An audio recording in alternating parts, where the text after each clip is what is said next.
of the party's grassroots who say they feel sidelined after the NDC's return to power. A lot later, NPP presidential hopeful Brian Achampong confident of his chances as the party goes to the polls in about 3 months to elect a flag bearer.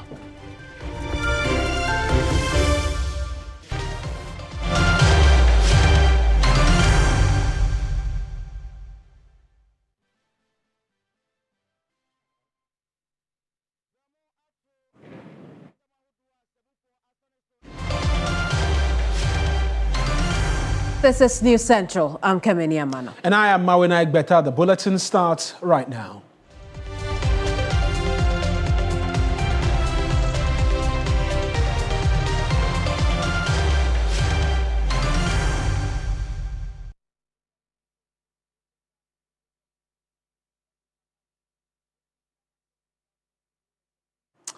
Now, this afternoon, the Minority Caucus has strongly condemned ongoing plans by government to consolidate AT with Telecel, alleging that the Communication Ministry is hastily attempting to dispose of AT, a strategic national asset.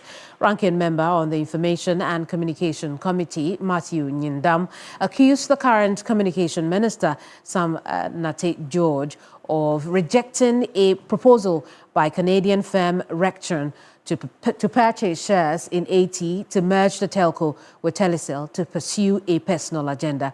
He also says the ongoing arrangement lacks parliamentary oversight and must be immediately halted for parliamentary inquiry. Let's connect now with Christian Yale, who's in Parliament for us. Christian, good afternoon to you. Let's talk quickly about this recent development in Parliament. We understand that was a long statement. Give us a bit more detail.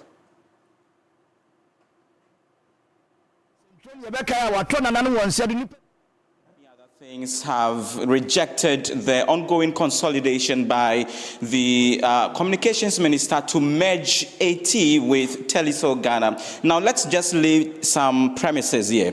One, they say that they are not against private sector, investment. However, it is more about the manner in which the Communications Minister and even government is going about this, which is the problem. Now, you would understand or recall that earlier, Canada-based company or firm Rectron announced that it is going to purchase some high shares in Airtel Ghana or AT to boost it. That would have, in other words, enhanced the operations of AT Ghana. But the minority claims the Communications Minister rejected that offer and chose to merge AT Ghana with Telecel, which is also largely owned by the private sector, which is a concern for them. They realize that doing so, or going ahead to do that in a way would, cause or bring about a duopoly. And they see it as this duopoly eventually ending up to become a monopoly where you'd have only MTN Ghana, which is now termed as the SMP, dominating the market,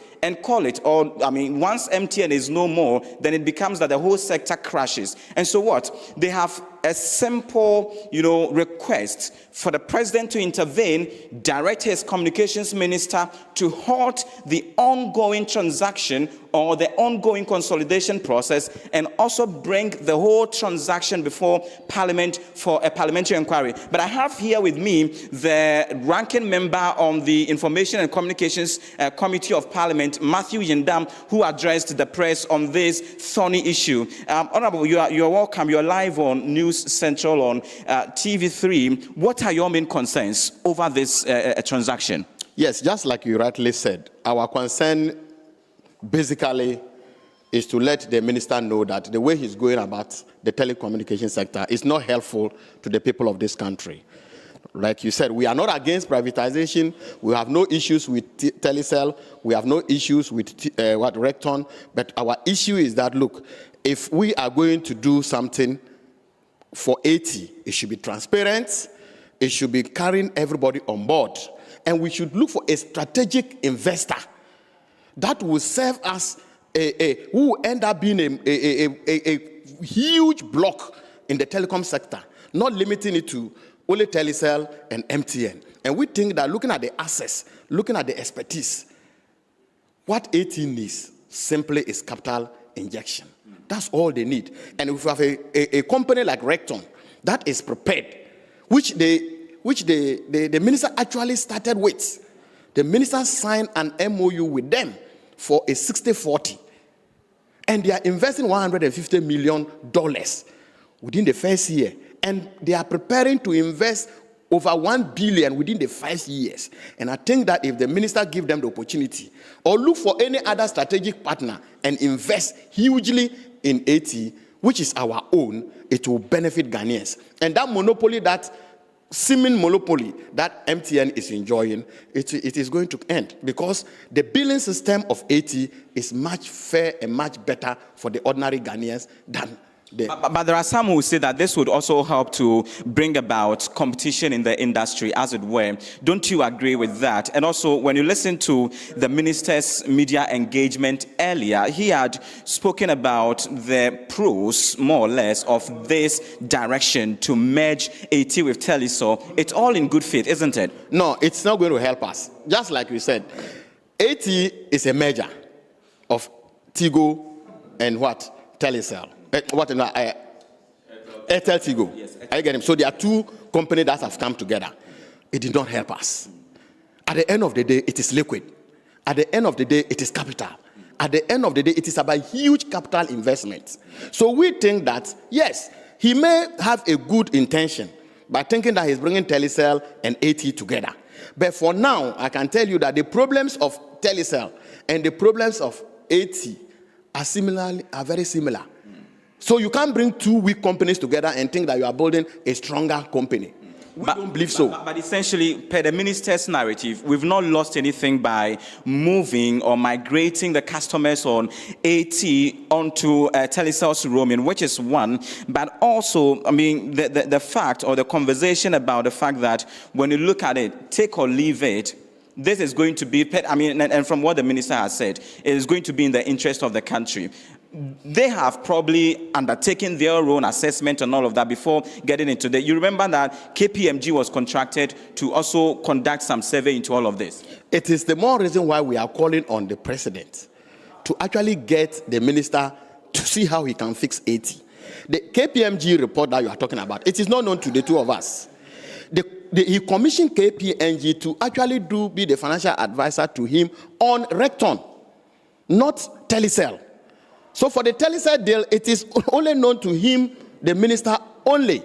That directive he has given, we think that it has even cost AT about 7 million Ghana cedis in 1 month, just directing the customers of AT to roam on Telisol. But Sam George has also mentioned that you know, getting AT for $1 has also, you know, cost the country about some 3.5 billion cedis, which the companies are asking government to pay. You see, if you look at the move that Osler did, in any case, Airtel was living.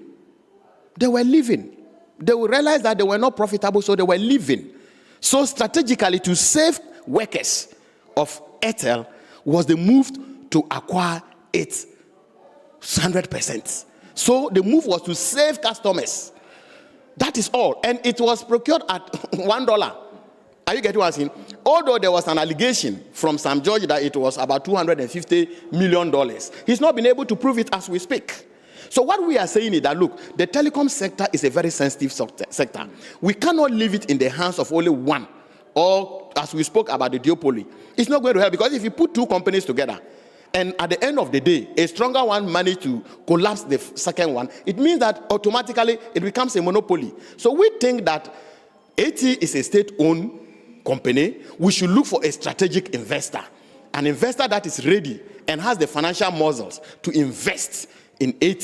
And if they do that, I'm telling you, the monopoly or the semi-monopoly that MTN thinks is going to enjoy is going to break. I'm telling you. But if we decide to bring two weak companies like Telisol and AT, thinking that we are doing Ghanaians any favor. We are not doing any Ghanaians any favor. So for you... Let me add. We are also saying that whatever transaction that the minister intends to do or to take, it must be transparent. It must come to the parliament for all of us to scrutinize and have proper oversight over it. That's simply what we ask for him to do.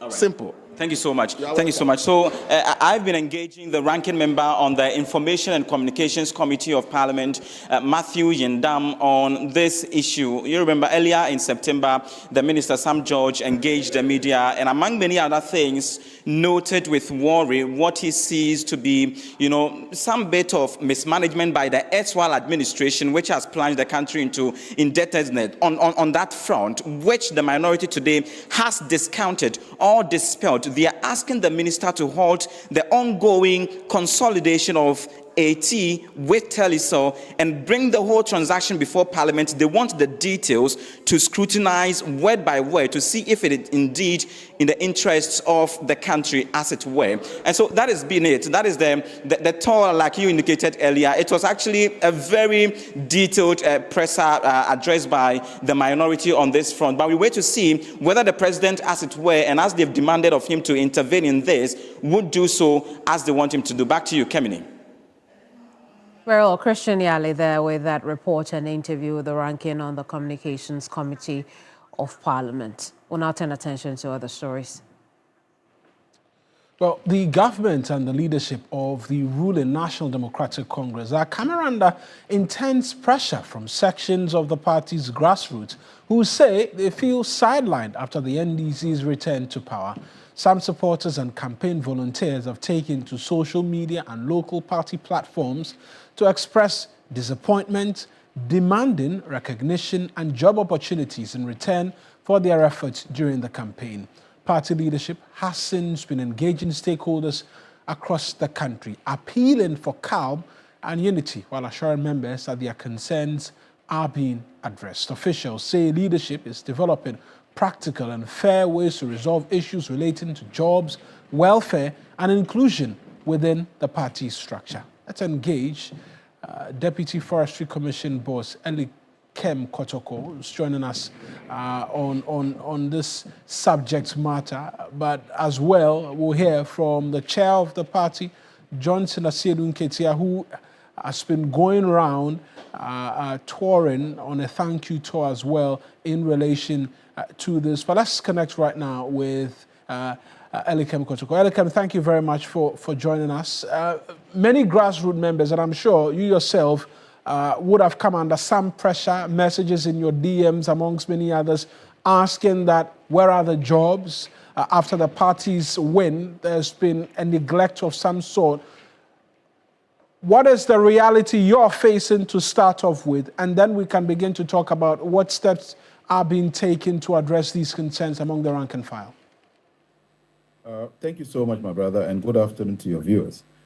Sincerely, what has been said on your platform is no different from the reality on the ground. Indeed, many of us are fully aware that there was a ticking time bomb right from when we were in opposition to when we got into power. That is of the teeming unemployment in our youth.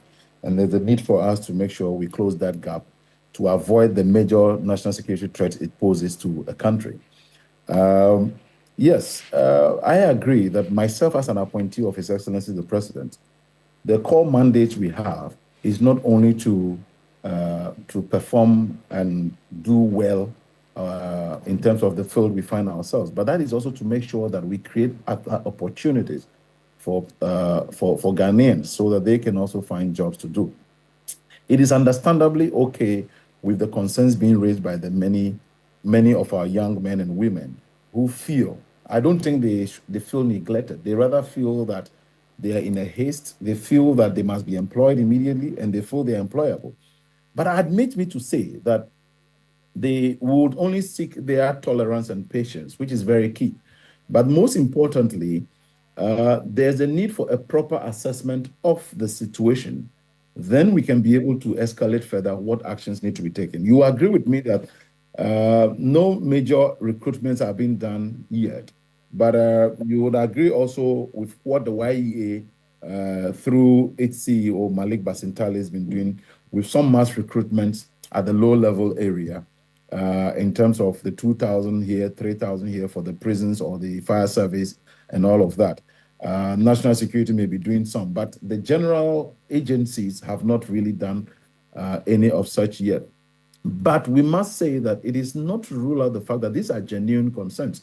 But some of the agencies have some issues. There are issues of overstaffing.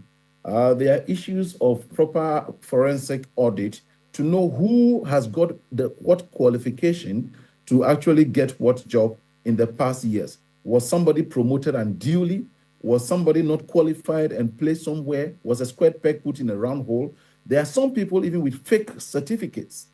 And so it's just a matter of time. I can only add my voice also to that which has already been said by many of our stalwarts within the party, that our comrades and Ghanaians should just restrain themselves and have a little more patience. President Mahama's ultimate aim is to provide jobs for the youth. As he and his team is working assiduously, the ultimate aim is to expand the frontiers, not to only provide jobs, but provide opportunities for many so they can also do what they think they want to do. There may be somebody who at the moment is unemployed, but may not necessarily need a job, because what he needs is an opportunity to advance what skills or intellectual ability that he can push forward in order to be successful in whatever field he or she finds himself. So a little bit more of patience will do. We have taken notice of that. I am wearing two caps as a deputy CEO of Forestry Commission and also as deputy national organizer of the governing party. So I understand the concerns. It is not as if anybody has neglected them. There is an overwhelming pressure on that. Not everybody will get job the first day, the second day, or the third day.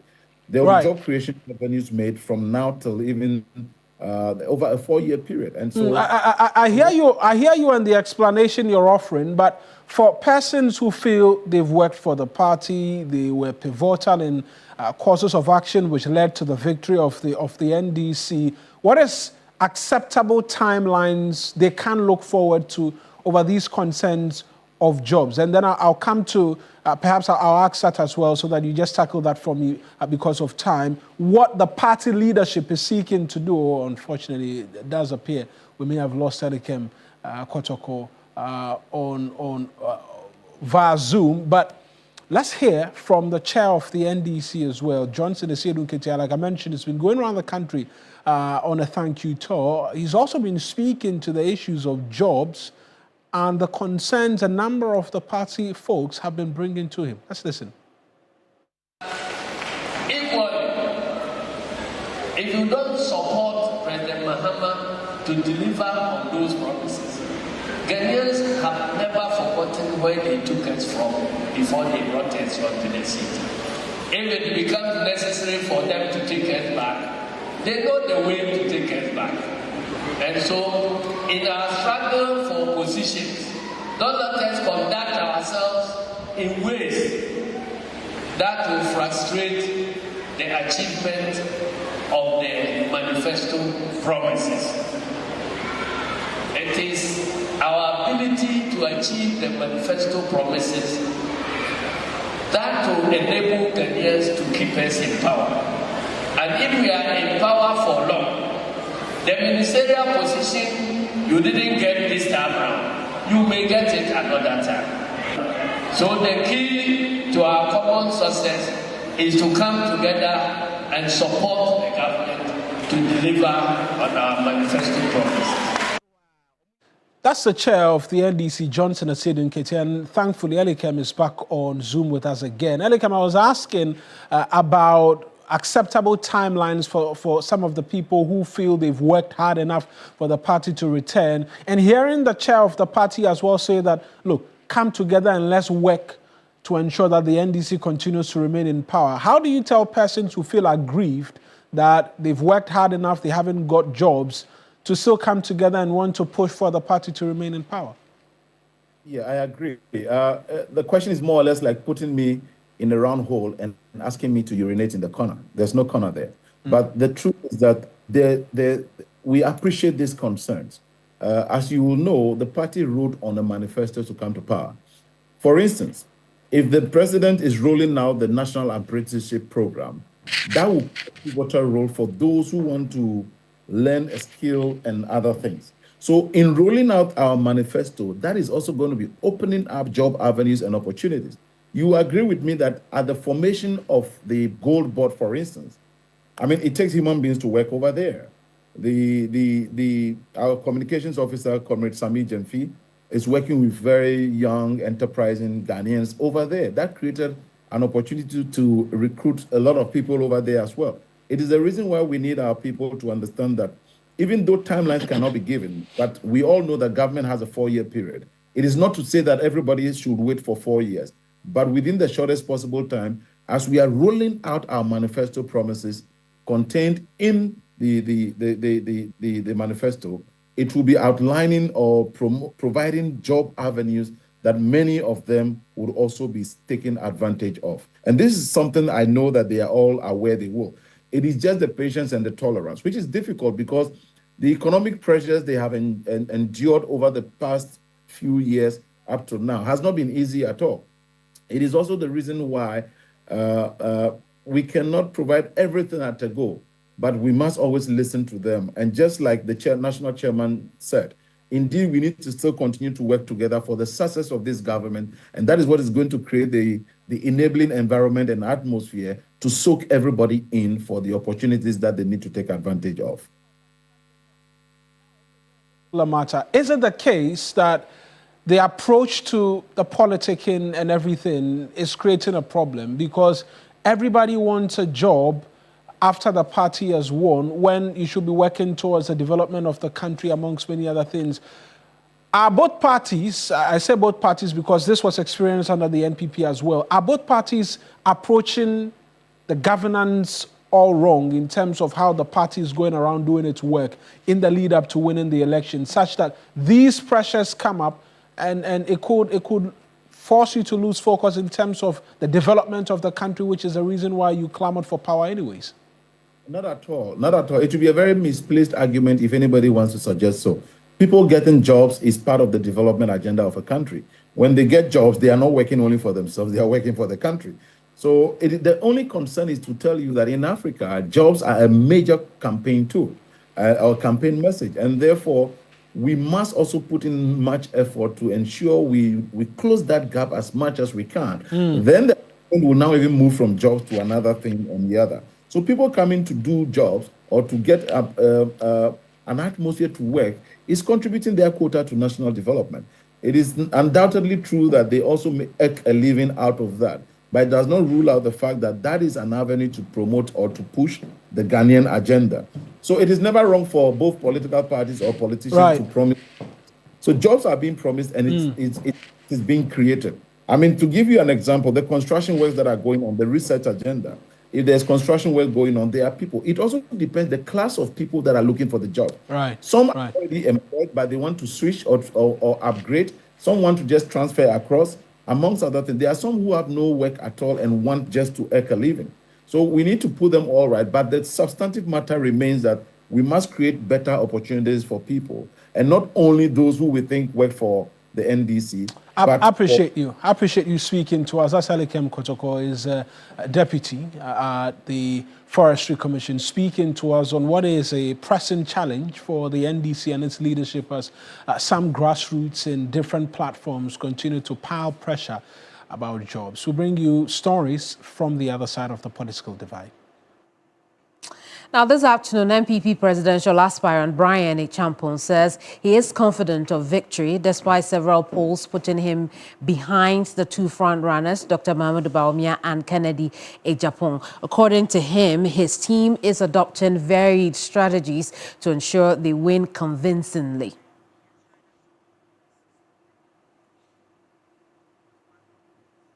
We'll now connect with Crosby Annan, who's been sitting through an event where Brian has been talking about his chances in the Greater Accra region. Crosby, what more can you report from there? Brian Echampon is very confident of winning the Greater Accra region. He says that after a tour of every constituency in the region, he and his team, they organize some sort of polls from them. And that is what is making him very confident. He says that the good constituencies are putting him somewhat between 70 and 80%, and for a few constituencies, somewhere below 50%. So he's very confident that in the Greater Accra region, he's going to win. He's also touching a bit about what pollsters have been saying in various polls concerning the MPP primaries, and he has no regard for those polls whatsoever. He says they are only psychological machines, and the real polls will be on the day of the elections. That's when we'll know who the real delegates are and what the delegates want. He's accusing, or he's alleging, that some polls are coming from people who have paid for them, so they may not reflect exactly what the real sentiment or the real desires of the electorate are. He's been talking about other things, but we can listen to what he said exactly on the polls, and then we'll come back and talk more. Well, let's take a listen to him then. To put up polls that put myself ahead of others. I'm sure that I can have some friendly posters and do same for me.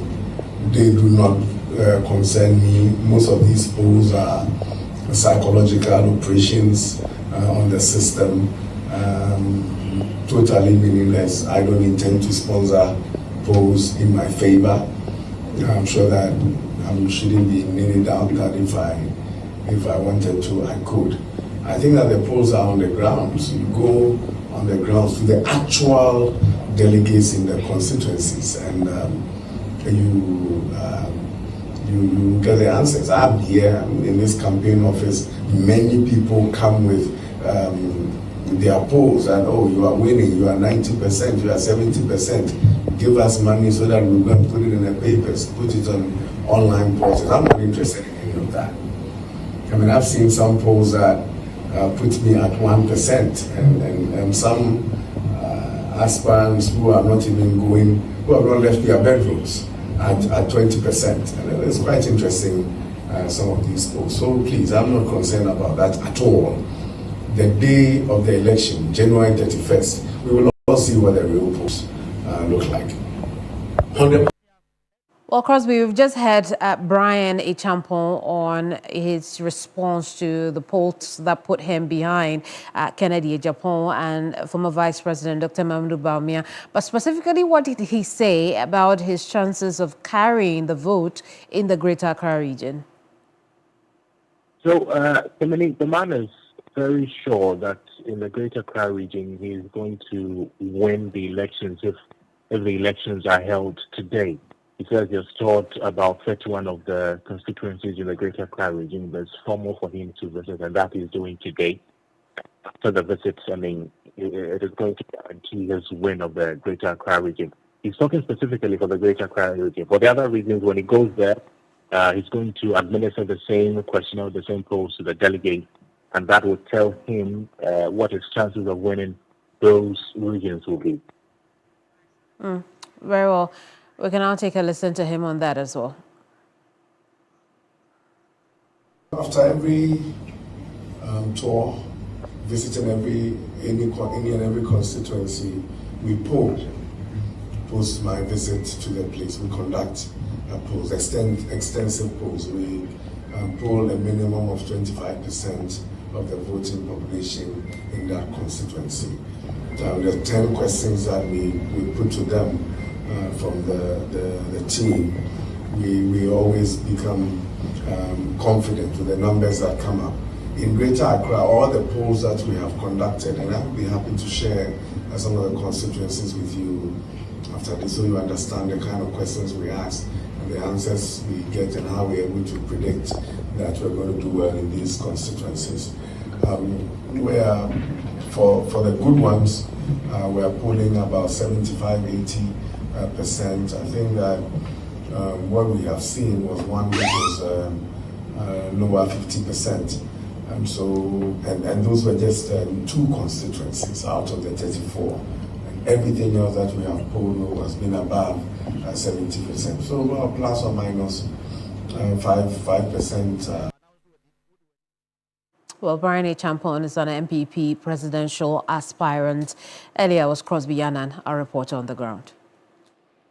Take you to the heart of the Ashanti region, Kumasi, to be specific, because the Kumasi Metropolitan Assembly Clinic, the KMA Clinic, and 9 other health facilities have been shut down by the Health Facilities and Regulatory Agency, HEFRA, as part of ongoing enforcement exercise in the Ashanti region. Now, when the HEFRA compliance and enforcement team arrived at the KMA clinic, they discovered that the facility had been operating for years without a license. The action forms part of efforts to clamp down on health facilities operating without the required licenses and proper documentation. Some dental clinics, maternity homes, physiotherapy, and eye care centers operating in the region have been embroiled in several infractions. So far, 18 health facilities across the region have been closed since the exercise began.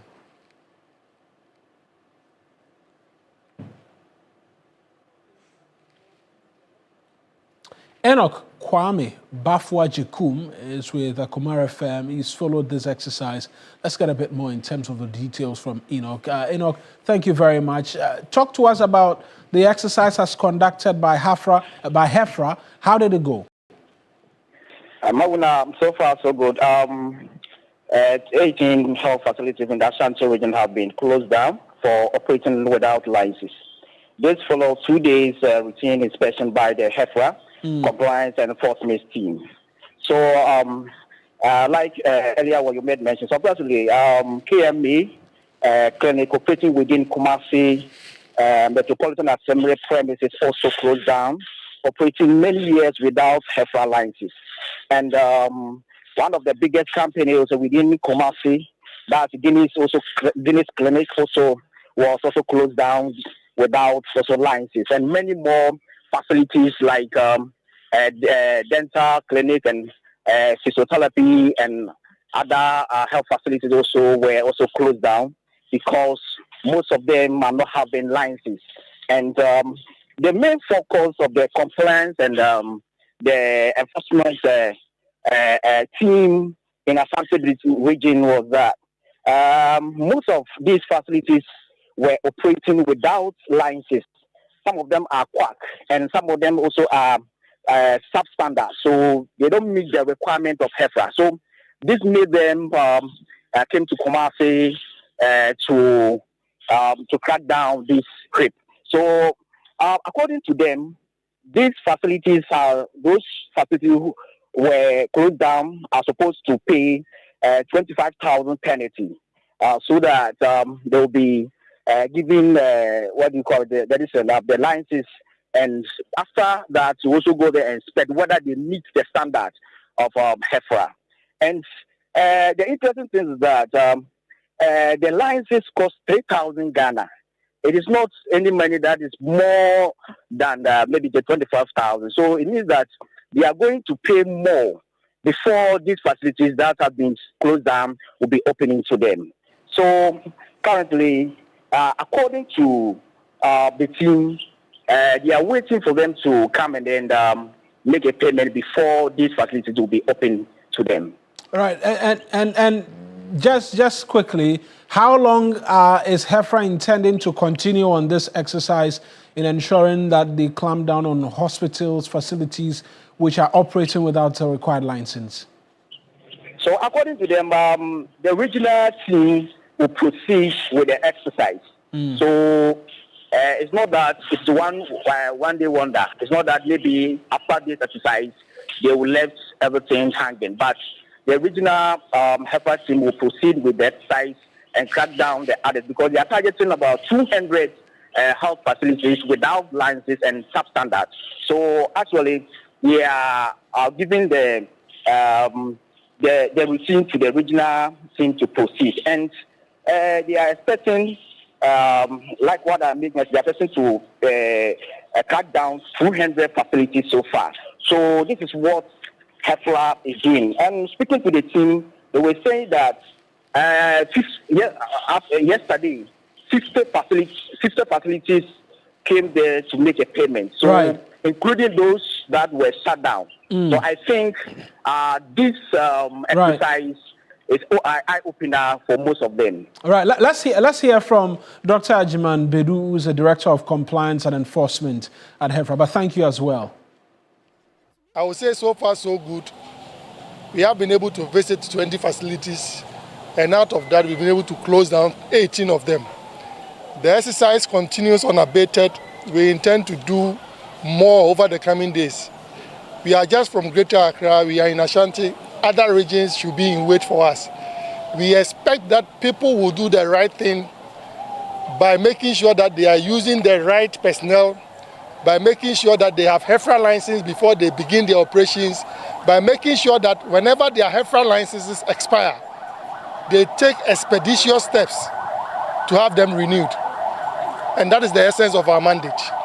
Our mandate says that we are to license all health facilities, both public and private.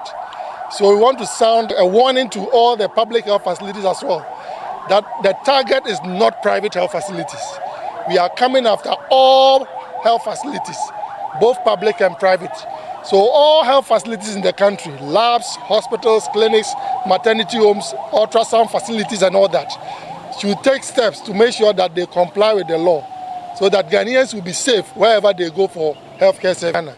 It is an offense under Section 23A of our Act to operate a health facility without license.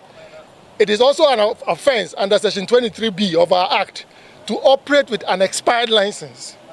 It is an offense to operate an equipment in an unlicensed facility. So we believe that with all this we have said, health facilities will take expeditious steps.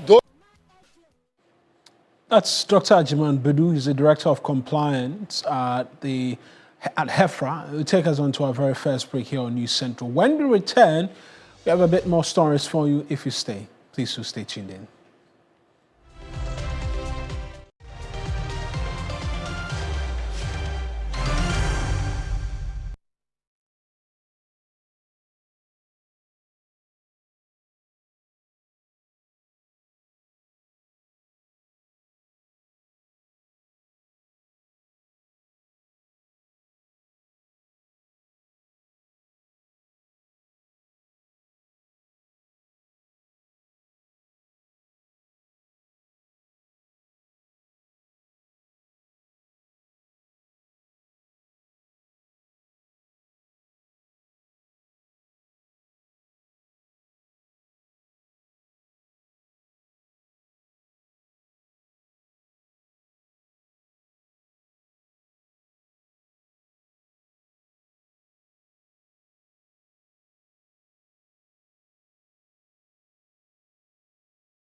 Now, a month after a violent disturbance led to the death of a local assembly member, Asanko Mines is committing to dialogue to resolve its ongoing conflict with surrounding communities. The company has pledged to intensify its community development efforts, aligning with government directives to secure a peaceful operational environment. Now, this comes after years of rising tensions with residents of Manso Tontokrom and Impetrim, who have been protesting over mining concessions. For more, we're joined by Ibrahim Abubakar, correspondent in the Ashanti region. Ibrahim, what more can you tell us about this development? Well, Kemini, for now, I can say that relative calm has returned to the conflict areas, though a military presence remains to secure the mines operation. Now, Asanko Mines has adopted the conciliatory tone. They have acknowledged that violence-free environment is essential to its operational efficiency.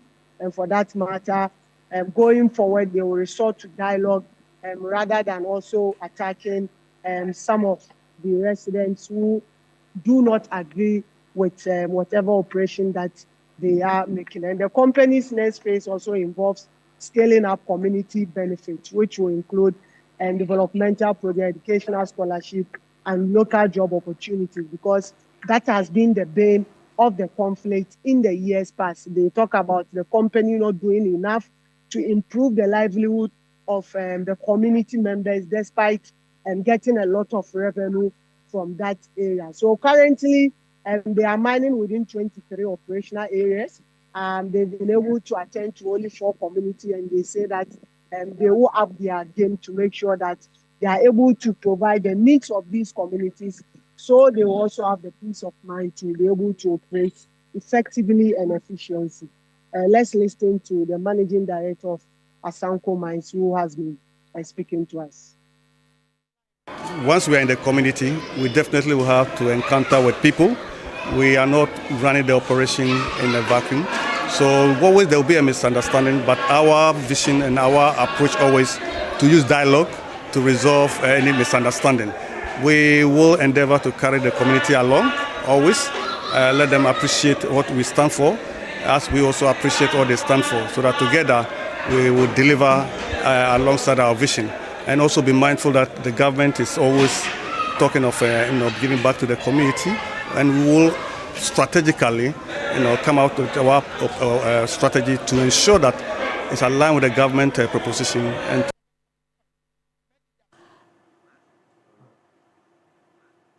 Ibrahim, we also know that the paramount chief has been speaking since the peace agreement was reached. What has he been saying?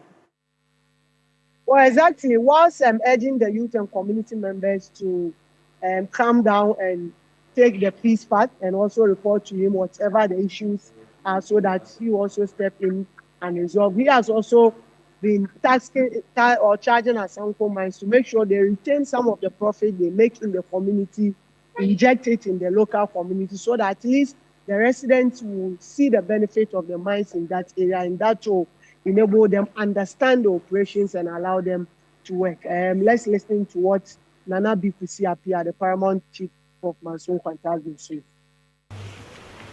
Was one thing here, some Braham. Yeah, it is a more but yeah. Namu discano quabruchira. I'm the Kakra developer. Yeah. Namukasa Buti regional consudia. And then anybody a Kobakakra. Yeah. T. Mestre, sir, Asanko for Bibia Moye Bia. Monune and Suya. Yeah. Or mine. Yeah. Said the Betty Mamma Womusu, Yedi Womusu Sumata Mochi. Yeah. Bibia de. And the best Nana, when I'm paying for. Yeah. Namusumaka Sach Remunko for. Yeah. Sadia be all Womoya Montia Sedia. One farmer to Yedim. And yet did it. Yeah. I just say, Mimman yet. Now, fancy P. Diaba. Yeah. As a manson sono, ye dino, and your papa ye my. Yeah. Well, Ibrahim, quick translation of what Nana Bikusi has been saying. Tell us. Well, basically what he's saying is that whenever they are done with their work, they get the profit. They shouldn't send all to the foreign land. They should retain some amount of the money in the area to be able to develop the area, because they are there for the development of the area, and the people in the community must see that development manifesting there. And he also, on the other hand, he was also entreating the chiefs within the communities to talk to their subjects or their residents there, so that anytime there is misunderstanding and they should come to him, he will lead them to be able to resolve it amicably, rather than choosing the path of violence, which always gives Manson Kwanta a bad name when it comes to the public sphere. Ibrahim Abubakar, thank you so much for the reporting. We'll now turn attention to the Western region, where Blue Water Guards in the Prisia-Huni Valley Municipal Assembly have hailed the operations of illegal miners whose activities were worsening the turbidity levels in the Ankobra River. The operation took place at Bayereja, a community in the Prisia-Huni Valley municipality, where the miners have shockingly set up their sites right beside the main road linking Hiawa to Bayereja, operating in full view of residents. Here's a report by Stephen Kujo. A normal patrol on River Ankobra took a dramatic turn when a tip-off led the Blue Water Guard team to Bayereja, a community in the Prisia-Huni Valley municipality. At Bayereja, illegal miners have boldly set up their sites right by the main road leading to Iwa and mining in broad daylight. When the Blue Water Guards stormed the site, the miners fled into hiding, abandoning 2 pumping machines, washing board and other tools used in their operation. The guards subsequently destroyed the washing board and confiscated the machine. Commander Alana Champon is the team lead. This morning to inspect on the Ankwa River. We saw some Galicians working just by the roadside. They fled and ran away as soon as they saw us. So we are destroying their things, we've destroyed everything.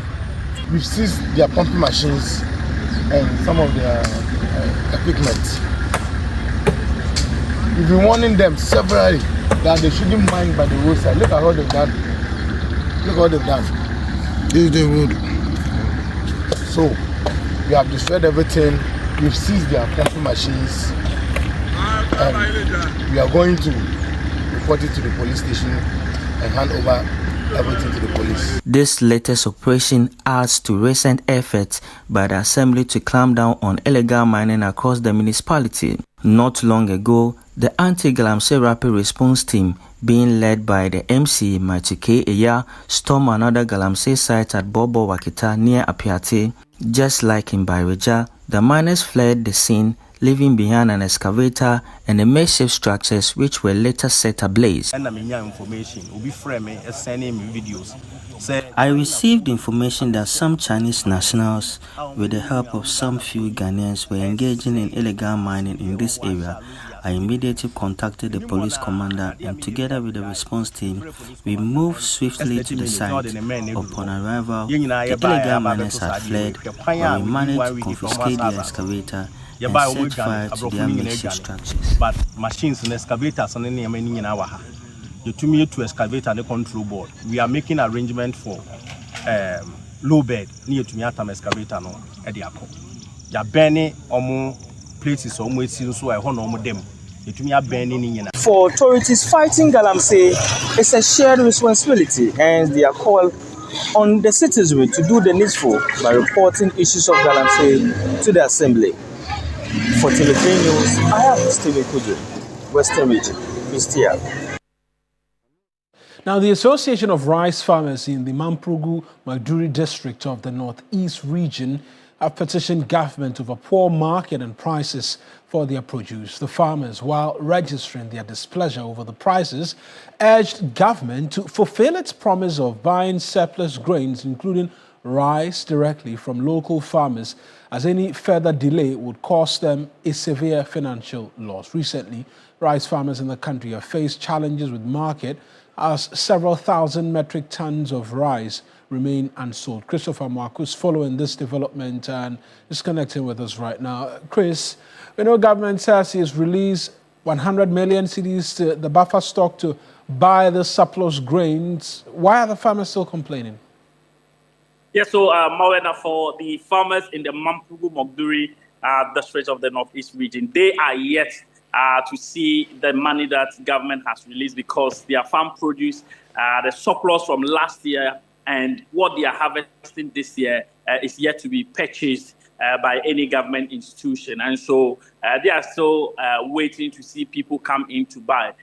The worrying situation is also that the people who used to go to these areas to buy the rice have also indicated that they can only buy at a lesser price, forcing most of the farmers to give their rice to them at a very cheap price. And so they want government to fast track the buying of the surplus grains from them, just as it has indicated, so that they will also be able to pay off their loans and other debts that they incurred during the farming season. Let's take a listen to the demands and sentiments of these farmers.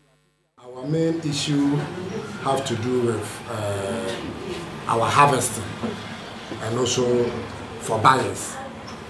Farmers has done well to mobilize some fund to do the farming. And if you look at the district, I would say Mampugu-Mogduri district is one of the areas in Ghana that produce high quality rice in terms of quantity and even quality. So currently it's time for harvesting. But the issue right now is, if you look at even the whole district, no farmer has even a storage facility to even store our produce. And the critical part is we don't even have combined to also harvest our farm. But the lucky part, others has also brought. So that's one of the farmers. But Chris, what has the Agric Directorate been saying about these demands, and are there any immediate plans to begin to intervene?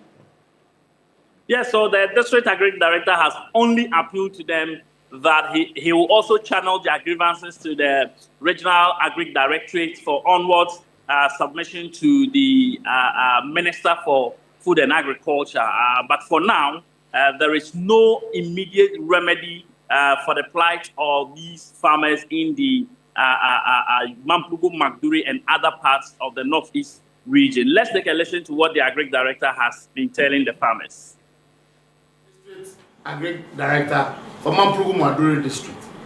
I must say I'm very, very honored and humbled this morning to have welcomed the petitions of Mampugu-Mogduri Association, Rice Association, Farmers Association in terms of rice. Then also a segment of the Peasant Farmers Association within the country. Your petition has been well received. The concerns have been well noted. As I made mention earlier when I met your leaders, some of these things, steps have been underway to make sure that they mop up the rice. Your plea is that the buyers who come usually should come around. I also want to use this medium to say that those who usually come and buy, our mothers and our sisters who come to mop up the rice, should also come in. We'll receive the petition and forward it to the appropriate quarters, that is the regional office. After here, I'll just call my regional boss so that we'll liaise well and see, as a matter of urgency, to fast track things to make sure that all these concerns that have been tabled will be addressed appropriately. Right then, Chris, we'll continue to monitor the development and then get details of it. Christopher Marco helping us end Regional Hub.